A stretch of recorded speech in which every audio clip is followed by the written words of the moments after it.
Everyone. Today we'll be talking about amino acids. Okay, this is a topic that covers your Unit 1, one of the topics in Unit 1 of BSc SEM biotechnology paper, that is biochemistry and metabolism. Okay, I am Dr. Manisha Nanda from the Department of Biotechnology, and I'll just start with amino acids.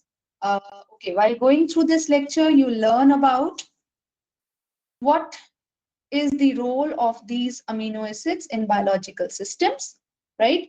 You learn about their different types, their general structure, their functions, and how they lead to different activities in biological systems during biochemical reactions. So I'm just starting. Okay, I'll first introduce you with proteins a bit because in our previous classes, I have told you in our introductory class, we had already discussed that these amino acids basically are the monomers for the polymer or polymeric macromolecule present in living systems, which are called proteins. So I'll just introduce you a bit with proteins so that you understand what is the role of amino acids in biological systems in the formation of proteins. So proteins are the most abundant macromolecules in living cells. Now, we have talked about the different type of biomolecules in our earlier classes, right? Where I have told you that mainly four important macromolecules, they regulate different activities in biological systems. They form different structures in biological systems, which are proteins, lipids, carbohydrates, and nucleic acids. Okay, so all this information about what is going to be the structure of a living system or what function a living system is going to perform, right? It totally depends on the genetic sequence of that, you can say, particular DNA that is present in that cell. But a cell can never utilize nucleic acids as such, right? It has to be dependent upon something that can be utilized in a cell. Okay, say for example, you want to buy something, right? You cannot show somebody your banking details or anything, right? You need to have that cash that can be utilized and you can buy something. In the same way, the language that is understandable to cells, okay, that a cell can understand, is the language of proteins, which are actually utilized in the cells. Nucleic acids, especially DNA sequence, cannot be utilized by a cell. So that is why it is the most abundant macromolecule that you are going to see in living systems. They form biological structures, right? Then they can perform a lot of functions. So the name protein is actually derived from Greek word proteos, which means it is of prime importance. And as I have told you all these things, these clearly indicate that how important proteins are. A cell can have its complete DNA information, but it will never be able to function properly in case it is not having that sequence of DNA converted properly into mRNA, and that mRNA not being translated to proteins. So protein molecules are polymers of different sizes and shapes with different physical and chemical properties, right? Now, you will see, since proteins are most abundant, their variety is also, I mean to say, they are very diverse in living systems also. So you can see here they are available in different sizes and different shapes, and it is all because of the varying composition of those 20 different amino acids that organize in different fashion, right? We have just 20 different type of amino acids, but the point is they can be organized, they can be present in a protein multiple times, right? Then their location, even if their position varies within a protein, that also changes the organization or the function, the size, the structure of the protein. Now, the monomer units for proteins are amino acids. So that is why I have introduced you to amino acids, in order to make you understand why are they so important. So these functional proteins are actually dependent on these amino acids. okay, to you can say to form this wide variety of them in living systems. So amino acids, as the name defines, they are named as such because each amino acid consists of an amine portion and a carboxylic acid part.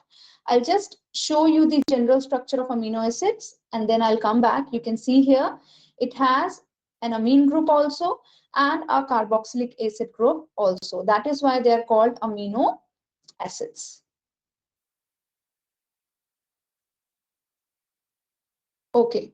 Now, when you go through this, or if you take a look at this general structure of amino acids, what you can see here is that the carbon has four groups attached to it. One is this alpha hydrogen, right? Then it has a carboxylic acid group, an amine group, and the last one is this R group. Normally, this is called the side chain of this particular amino acid in this structure.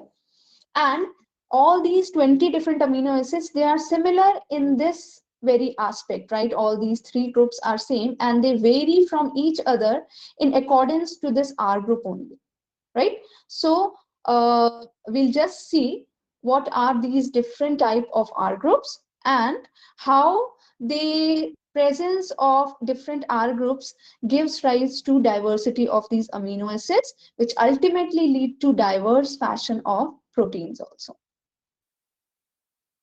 So the side chains of proteins are known as R groups when illustrating the backbone, and approximately 20 amino acids are found in our body and which vary in this with respect to this side chain or R group only. You will see that some side chains are hydrophilic in nature and some are hydrophobic. So since these side chains stick out from the backbone of the molecule, they help determine the properties of the protein made from them. Now you see the diversity of protein, I mean how the protein is going to fold, then what is going to be the basic charge on a particular protein, or what is going to be the behavior of a protein, it all depends on these R groups, right? So it decides the protein will be water loving or water repelling, or it is going to be positively charged or it is going to be negatively charged, depending upon what groups they dominate in that particular amino acids. Okay, so we'll now move to this chart. Here you can see I have represented the 20 different amino acids that are categorized into 4 different types that can be seen with the help of these 4 colored boxes that you see in this particular picture. The first block, which is represented in the yellow color, denotes the non-polar amino acids. Then in the blue color, we have the polar amino acids. Then green color, we have the positively charged amino acids. And in the purple color here, you can see the negatively charged amino acids, right? So in the first, and also these are the names written for these 20 different amino acids, and below each name you can see in the brackets a triple letter code and a single letter code is denoted to represent these proteins. According to the International Union of Biochemistry, each and every amino acids, right, they have been assigned a triple and a single letter code, okay, which basically is like an abbreviation for that, like we use abbreviations for words in English. In the same way, these codes, they denote these amino acids. For example, glycine, which is the simplest of all amino acids, and the R group that is present in glycine is this H, right? It has a triple letter code which is denoted as GLY, and a single letter code, right, which is G.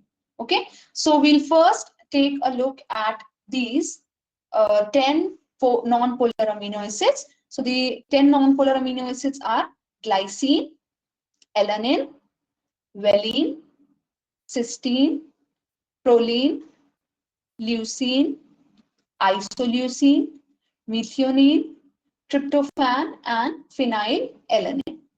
Now these are non-polar, and you can see it is highlighted in this yellow color that they differ only in the R groups which are present in these amino acids, in these 10 different amino acids. The other backbone contains these similar groups, that is one hydrogen, one amine group, and one carboxylic acid group, right? And now I'll take some special amino acids, like you can see here cysteine, which is represented by the triple letter code CYS and a capital C as the single letter code. It has an SH group, right, attached to it. And basically, cysteine is that particular amino acid that that is present in proteins where there is formation of disulfide bonds, right? Proteins, when they fold, right? You know, proteins, as you have been told, they are polymers of amino acids. It can have a linear chain of amino acid folded multiple times, or it can have multiple chains of four amino acids also that wound around each other, just like you see different threads in a rope. They are together and they form that complete structure. So whenever a protein folds, it has to form a bond, right? Suppose you fold a piece of paper or a piece of thread, right? And you want to let that fold be in a permanent position. So what you have to do is you either apply some glue or something that should let that fold stay there. So in the same way, proteins normally, when they fold, there are other bonds also. It is seen that they lead to the formation of disulfide bond, which is SS bond. So there it is seen that these proteins, they have that this cysteine or either methionine, which is another amino acid carrying this SH group. Then apart from this, there are aromatic amino acids also that contain these aromatic rings, and the two amino acids in this group are tryptophan and phenylalanine. So depending upon these groups, these amino acids have different properties. And once we learn about the practicals, right, you'll see we have different tests, okay, different qualitative tests by which we can identify these groups or what type of group that particular amino acid is carrying. Next comes the polar amino acids. Okay, you'll see these polar amino acids, they contain additional OH or carboxylic acid groups, okay, COO groups. So this additional OH groups renders them this polar behavior. So I would like to ask a question. What do you mean by non-polar and polar? Can you reply in chat? I want an answer from everybody. Everybody, please reply in chat. What is the meaning of non-polar and polar?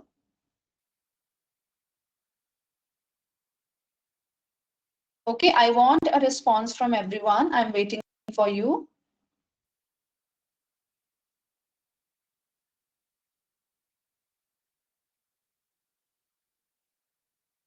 Okay, I'll type my question again. Non-polar and polar. Okay, what are they? What is the meaning of non-polar and what is the meaning of polar?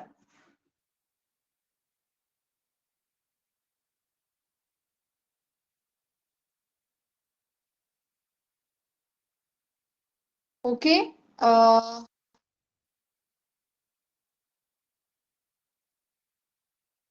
okay, I can see everybody is typing. Once you type your responses, I'll read it for everyone.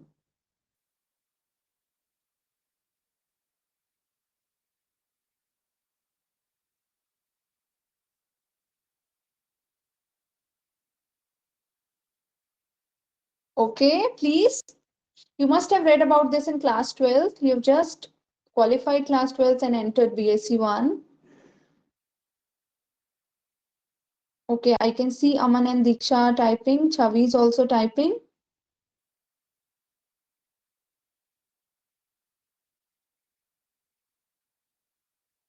Okay, good. I can see everybody is typing, and please post your response so that I can read. Okay, Palak says polar which have an electric dipole.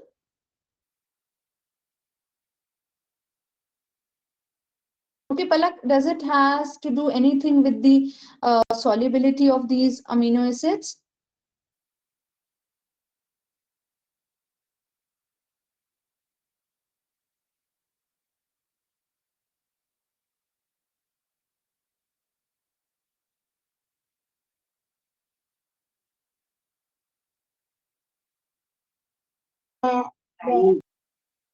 Okay, Palak, please speak. Yes, ma'am. Yes, ma'am. Yes, Palak, what do you want to say? Ma'am, nothing. Actually, Nothing? ma'am, Okay, network then please problem. mute yourself. Okay, Diksha says polar compounds share equal electrons and non-polar do not share equal electrons.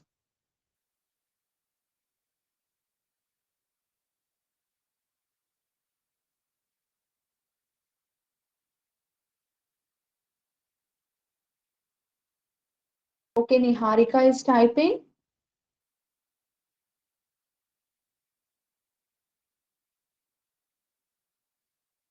Having an additional, Shraddha says, having an additional group, either hydroxyl or carboxylic acid, makes its polar by acquiring a charge. Now, what is the meaning of polar and what is the meaning of non-polar? Shraddha, can you unmute and tell us?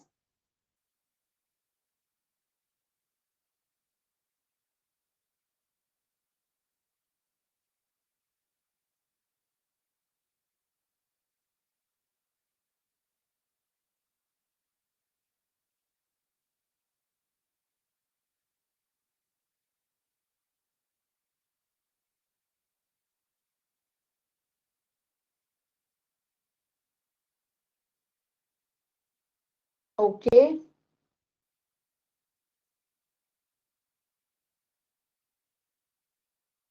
Okay, I'm waiting for the responses of others.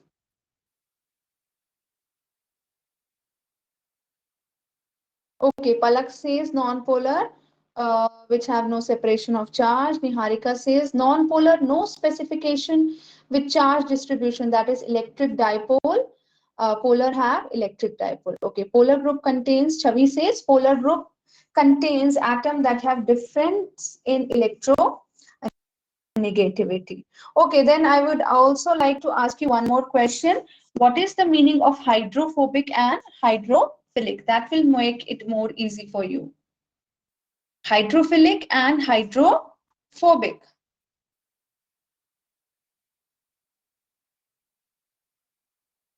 What is the meaning of hydrophilic?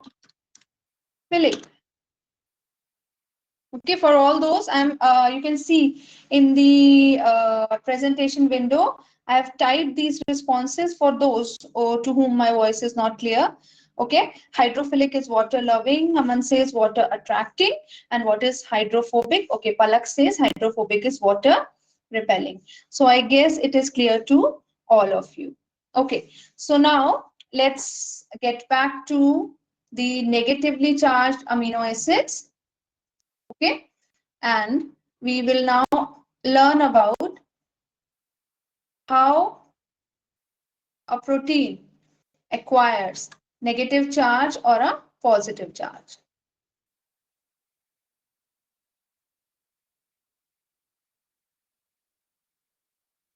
Okay, now you can see here that in the green box we have two positively charged amino acids.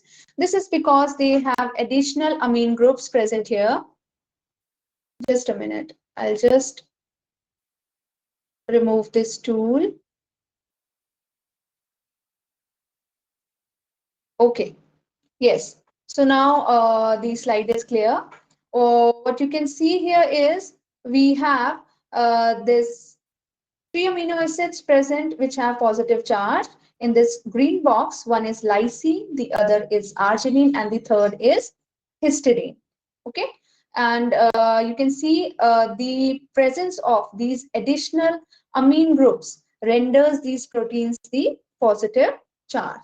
And we have two negatively charged amino acids which are depicted in this purple block, and it is aspartic acid and glutamic acid. And you can easily now, can you tell me why these proteins have an overall negative charge? Okay, it is a question to everyone. What actually makes these amino acids, I'm sorry, these amino acids have an overall negative charge? Okay, please post your responses. I have explained this to you earlier also. So I just want to see how many of you remember this.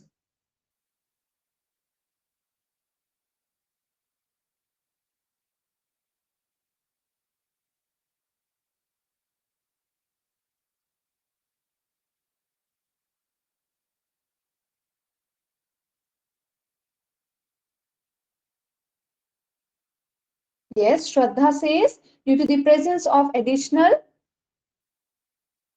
carboxylic acid group. Then everybody else, I want a response from everyone. Aman says because they have negative group, and which is that additional negative group, Aman? Okay, Palak says, Diksha says presence of two carboxylic groups. Then, okay, I guess Chavi is having some network issues. Okay, Chavi, I think I'm audible to everyone, but I'm not audible to you. So I'll just post the question for you here in chat, and you can reply in the chat. What makes the negatively charged amino acids appear so?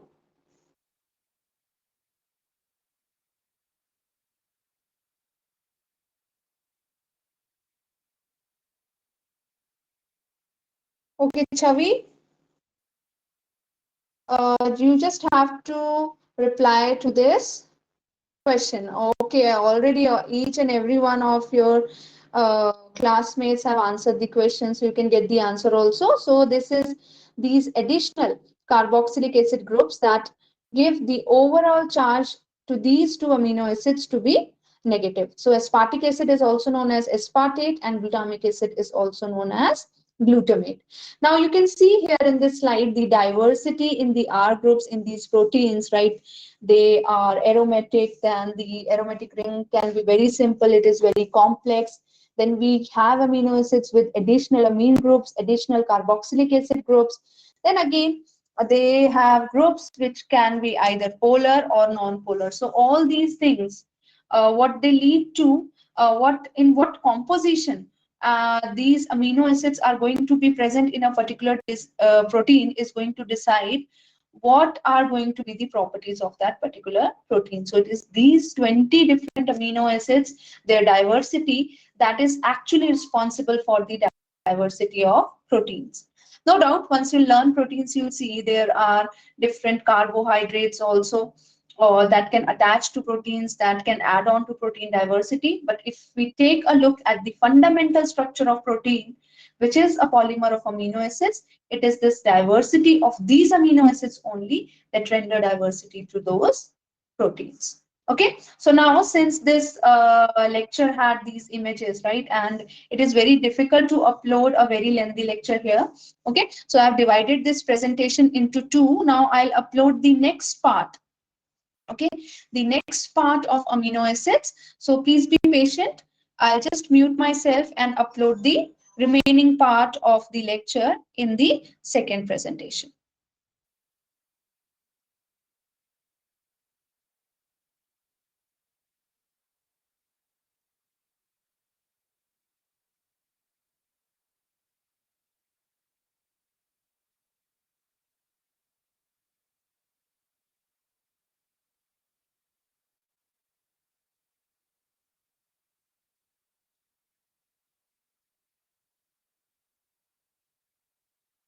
Okay, students, so we'll continue again here.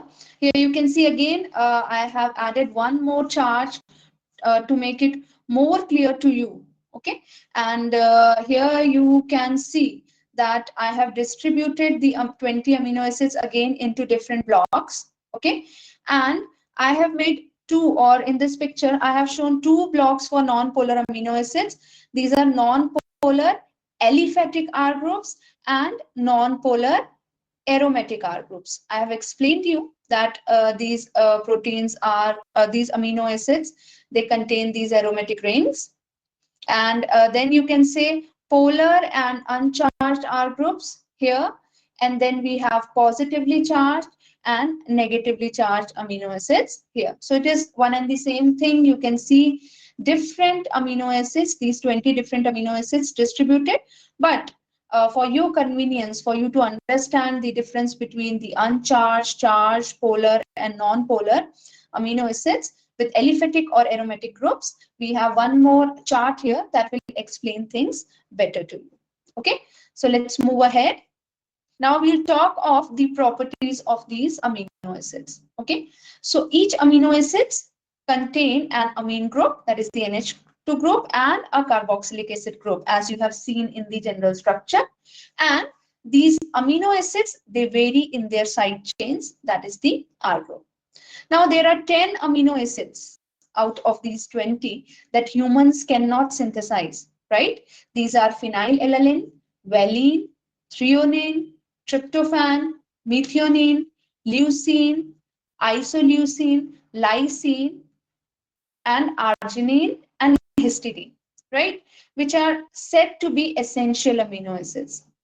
Okay, we call any biomolecule to be essential, right? That cannot be synthesized by one's body or by, say, human beings. For us, they are essential because we cannot, our body cannot synthesize it on its own, so we have to take it through diet, right? But here you see arginine out of these is essential only for infants and young children. In adults, arginine synthesis is possible, so there it becomes an non-essential amino acid. Okay, the amino acids in our bodies are referred to as alpha amino acids. The reason is that the central carbon is in an alpha position in related to the carbonyl carbon. Okay, you must have learned about the naming of these hydrocarbons, right, in class 12. So the central carbon is the alpha in relation to the carbonyl carbon atom, right? So that is why all the amino acids which are present in our bodies, these are referred to as alpha amino acids.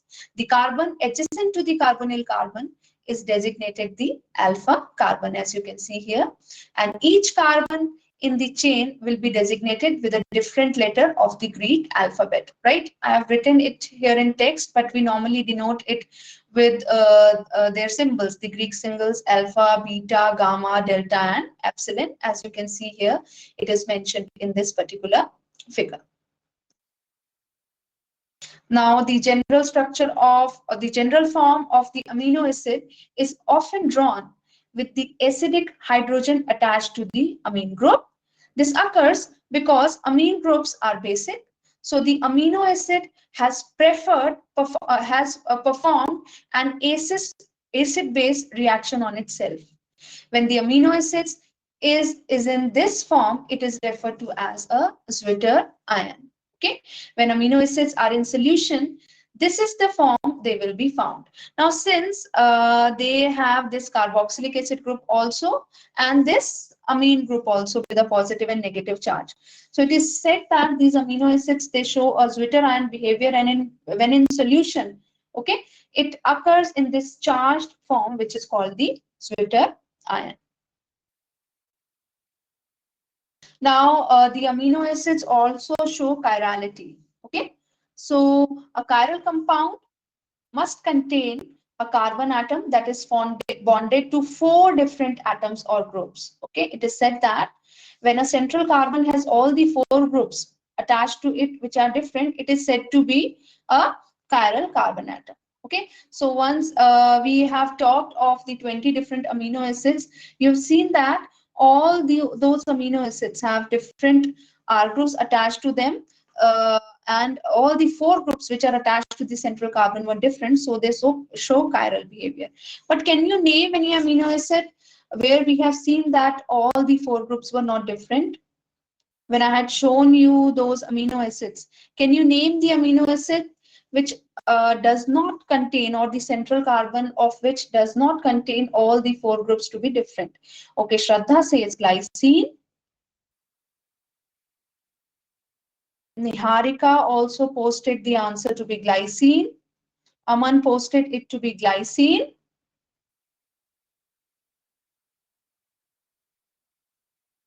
Okay, please, it is a must for all of you to post a response.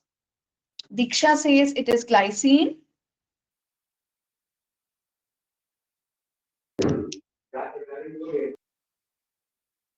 Okay, Palak, please post your response. Palak, please post your response. Okay, Palak is typing now.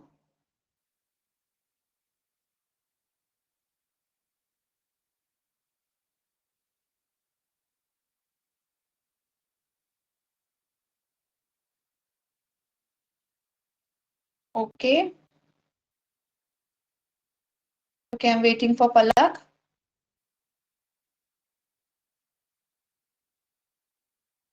Okay, fine. Palak is again having some network issues. Fine. So the correct answer is glycine. So what is the R group in glycine? My next question is, what was the R group present in glycine? Okay. Yes, it was hydrogen. Good. Let's move ahead. Now, amino acids also act as buffers. It is very clear because they occur as zwitterions. Okay, since amino acids contain both acidic and basic groups, these two functional groups allow them to act as buffers. Zwitterions remain when the amino acid is dissolved in water at pH 7. This is the pH of water. Addition of an acid supplying more protons produces ions with an overall positive charge. The amino acid forms the below structures in an acid environment. Okay, so in an acidic environment, when you can see we are representing the acid with a dominance of H plus, you will see the overall structure of the amino acid becomes like this, or the behavior of amino acid is like this. And once the amino acid is, you can say, present in the dominance of a base or addition of a base, it changes the behavior of amino acid to this. So addition of a base removes the acidic hydrogens, producing ions with an overall negative charge. The amino acid forms the below structures in basic environment. Okay. So we can say that amino acids are amphoteric because they react with both acid and alkali, and they are effective buffers in biological systems. Now comes a term that is very common to proteins and amino acids. It is called the isoelectric point. Okay. Now, it is seen that at very low pH, all amino acids, they exist as ions with an overall positive charge, while at very high pH, they exist as ions with overall negative charge. Now, for each amino acid, there is a pH between these extremes, I mean, between very high and very low, at which the amino acid behaves to be neutral overall. Okay, this is called, this particular pH value at which neither the negative charge nor the positive charge dominates, it is called the isoelectric point for that amino acid.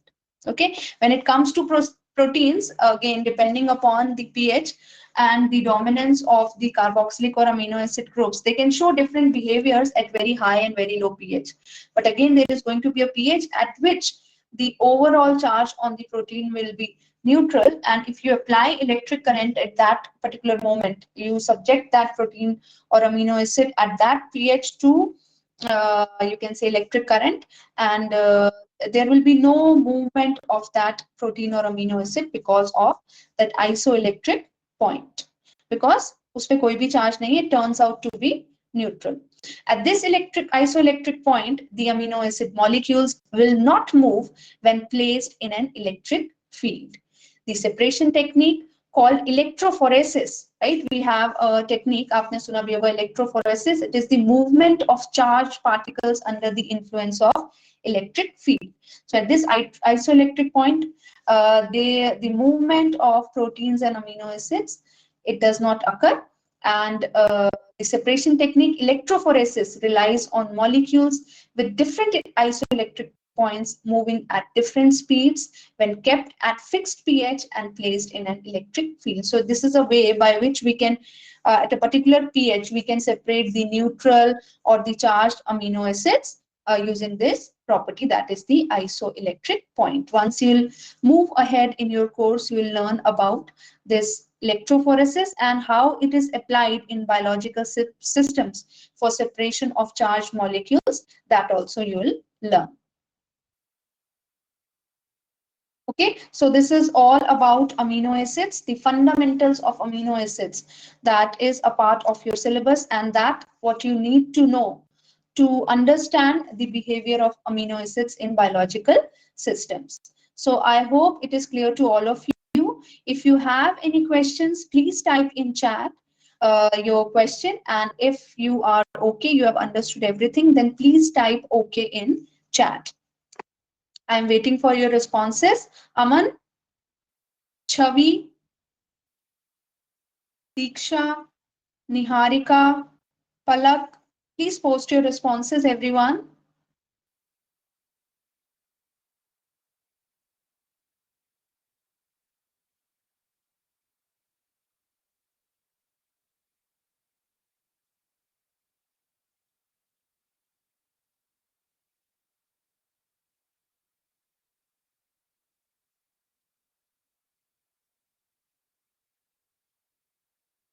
Okay, I guess nobody has a question. It is okay for everyone.